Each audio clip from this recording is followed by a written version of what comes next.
നമ്മൾ ഇടവണ്ണ മേഖല കറങ്ങാണ്. ഒതായിലാണുള്ളത്. ഒതായിൽ P V അൻവറിന്റെ വീട്ടിൽ നമ്മൾ ഇന്നലെ രാവിലെ വന്നായിരുന്നു. ഇപ്പോൾ അല്പസമയത്തിന് പി വി അൻവർ മാധ്യമങ്ങളോട് സംസാരിക്കാൻ പോവാണ്. ഇവിടെ മാധ്യമപ്രവർത്തകരൊക്കെ ഉണ്ട്. എല്ലാ ചാനലിലെ പത്രപ്രവർത്തകരൊക്കെ എത്തിയിട്ടുണ്ട്. അവിടെ മൈക്കൊക്കെ സെറ്റ് ചെയ്ത് വെച്ചിരിക്കുകയാണ്.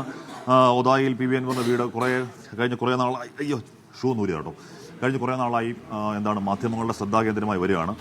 പി വി അൻവർ അകത്തുണ്ട്. ഇവിടെ വാർത്താ സമ്മേളനത്തിൽ തയ്യാറെടുപ്പാണെന്ന് അറിയും. നമുക്ക് ജസ്റ്റ് ഒന്ന് കയറി നോക്കാം പി വി അൻവർ ഉണ്ടോ എന്നുള്ള കാര്യം. എന്തായാലും പി വി അൻവറിന് ഇന്ന് കെ ടി ജലീൽ അടക്കമുള്ളവർ CPM രാഷ്ട്രീയ വിശദീകരണ യോഗം നൽകുകയൊക്കെ ചെയ്യുവാണ്. അവിടെ പി വി അൻവർ ഇവിടെ ഉണ്ട്. അപ്പോൾ എന്ന് പറഞ്ഞാൽ അല്പസമയത്തിന് മാധ്യമങ്ങൾ സംസാരിക്കും. ഇന്നത്തെ പരിപാടിയുടെ കാര്യങ്ങളൊക്കെ പി വി അൻവർ പറയാൻ പോകുന്നു. അതോടൊപ്പം തന്നെ ADGP MR അജിത്കുമാറിനെ മാറ്റിയത് ഇന്നലെ ഫേസ്ബുക്ക് പോസ്റ്റ് ഒരു ഫേസ്ബുക്ക് പോസ്റ്റ് ഉണ്ട്. അതിൽ തൃപ്തനാണ്. Good morning. Good morning.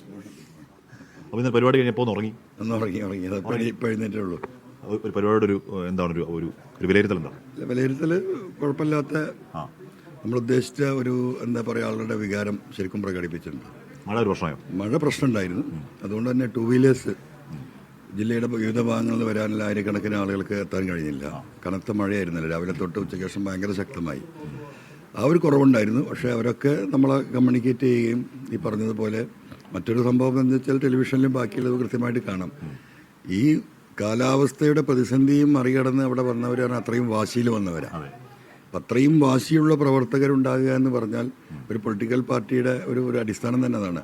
പ്രവർത്തകരുടെ അവരുടെ ഒരു ആത്മാർത്ഥതയും അവരുടെ ഒരു താല്പര്യം, വാശി എന്ന് പറയുന്ന താല്പര്യമാണല്ലോ, അത് നന്നായിട്ട് ഇന്നലെ പ്രകടമായിട്ടുണ്ട്. ഇന്നലെ പരിപാടി കഴിഞ്ഞപ്പോഴത്തേക്കും ADGP MR അജിത്കുമാറിനെ ക്രമസമാധാനം മാറ്റിയായിരുന്നു. അപ്പോൾ അതിൽ തൃപ്തനാണോ? ഫേസ്ബുക്ക് പോസ്റ്റൊക്കെ തൃപ്തി എന്ന രീതിയിലാണ്. അല്ല, ഫേസ്ബുക്ക് പോസ്റ്റ് തൃപ്തിയൊന്നുമില്ല. തൃപ്തി ഉണ്ടാണെങ്കിൽ അവനെ ഡിസ്മിസ് ചെയ്യണം. കാരണം അവൻ നൊട്ടോറിയസ് ക്രിമിനലാണ്. ഇപ്പോൾ നടന്നിരിക്കുന്നത് താൽക്കാലികമായി ഇടതുപക്ഷ കക്ഷികളെ സമാധാനപ്പെടുത്താനുള്ള കസാരക്കളിയാണ്. നമ്മൾ ഓണത്തിനൊക്കെ ഉള്ള കസാരക്കളിയില്ലേ, നമ്മൾ ഇങ്ങനെ റൗണ്ട് ചെയ്യാൻ അടുത്തേലിരിക്കും എന്ന് പറഞ്ഞതുപോലെ ഇപ്പം ഇരിക്കുന്ന റൂമിൽ നിന്ന് അടുത്ത റൂമിലേക്ക് മാറ്റിയാൽ ഈ വിഷയം അവസാനിക്കുന്നില്ല. ഞാൻ ആദ്യമേ പറയുന്ന കാര്യം അതാണ്. ഇദ്ദേഹത്തിനുള്ള ഹോൾഡ് പോലീസിൽ, പ്രത്യേകിച്ച് അദ്ദേഹം ഒരു ഭീകരനാണ്. അതുകൊണ്ട് നൊട്ടോറിയസ് ക്രിമിനൽ മാത്രം അദ്ദേഹം ഒരു ടെററാണ്. ചില ഉദ്യോഗസ്ഥരെ അങ്ങനെ ഉണ്ടാവും. അതുകൊണ്ട് അദ്ദേഹത്തിൻ്റെ അതേ ലെവലിലുള്ള ഈവൻ DGP പോലും. പക്ഷേ DGP എന്ത് ചെയ്തു വെച്ചിട്ടുണ്ടെങ്കിൽ പൊതുവികാരം മാനിക്കുകയും കേസ് അത്യാവശ്യം പഠിക്കുകയും ചെയ്തതുകൊണ്ട് അദ്ദേഹത്തിൻ്റെ ബോധ്യങ്ങൾ അദ്ദേഹം പറഞ്ഞു. അവിടെയാണ് സത്യത്തിൽ CM-ഉം ശശിയൊക്കെ പെട്ടിരിക്കുന്നത്. CM ഉദ്ദേശിച്ചിരുന്നത് ഈ ശശിക്ക് മാതൃകാപരമായ പ്രവർത്തനം നടത്തുന്നവനാണ് ശശി. അതുകൊണ്ട് ശശിക്കെതിരെയുള്ള എല്ലാ ആരോപണം തള്ളിയിരിക്കുന്നു. ഈ പറയുന്ന പോലീസ് ഉദ്യോഗസ്ഥർ എല്ലാവരും ഈ പറയുന്നത് പോലെ ആ രീതിയിൽ പെട്ടതല്ല എന്നുള്ള ഒരു മെസ്സേജാണ് ഈ അന്വേഷണ സംഘത്തിന് കൊടുത്തത്.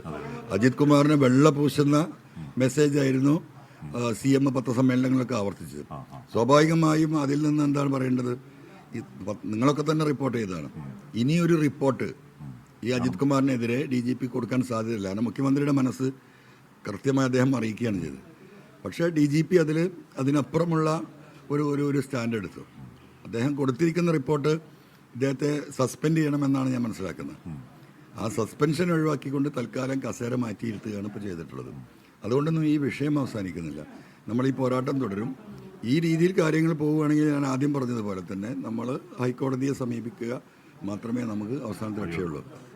ഇന്ന് ചന്തക്കുന്നിൽ CPM-ന്റെ രാഷ്ട്രീയ മറുപടിയാണ്, MLA-ക്കുള്ള മറുപടിയാണ്. KT ജലീൽ അടക്കം പങ്കെടുക്കുന്നുണ്ട്. മറുപടി ഉണ്ടാവുമോ അവിടെ? അത് CPM-ന്റെ ജില്ലാ സമ്മേളനമാണ്.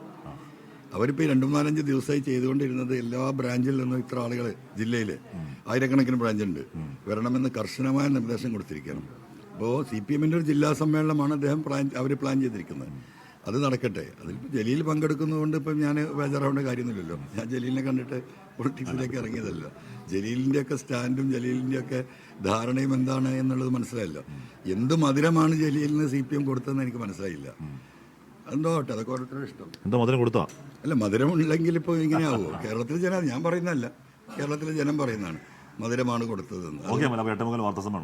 അപ്പോൾ MLA അല്പസമയത്തിന് മാധ്യമങ്ങളെ കാണാൻ പോകണം. അതിനിടയ്ക്ക് ഒന്ന് കണ്ടു എന്നുള്ളൂ. MLA കാണാൻ രാവിലെ കുറേ അധികം ആളുകൾ ഇവിടെ വന്നിരിപ്പുണ്ട്. ഇവിടെ മാധ്യമപ്രവർത്തകരൊക്കെ സെറ്റാണ്. നമ്മുടെ എന്തുണ്ട് പോലെ പേടിച്ചു പോവാ, കണ്ടപ്പോഴത്തേക്ക് പേടിച്ചു വിടുക. അപ്പോൾ ഇവിടെ MLA-യുടെ വീടാണ്. ഇത് പഴയ ഒരു പുരാതനമായ വീടാണ്, പുരാതന തറവാടാണ്. പി വി അൻവർ എപ്പോഴും പറയാറുണ്ട് ഇത് അദ്ദേഹത്തിൻ്റെ സ്വാതന്ത്ര്യ പിതാവ് PV ഷൗക്കത്തിൻ്റെ ഒക്കെ ഒരുപാട് പഴയ വീടാണ്.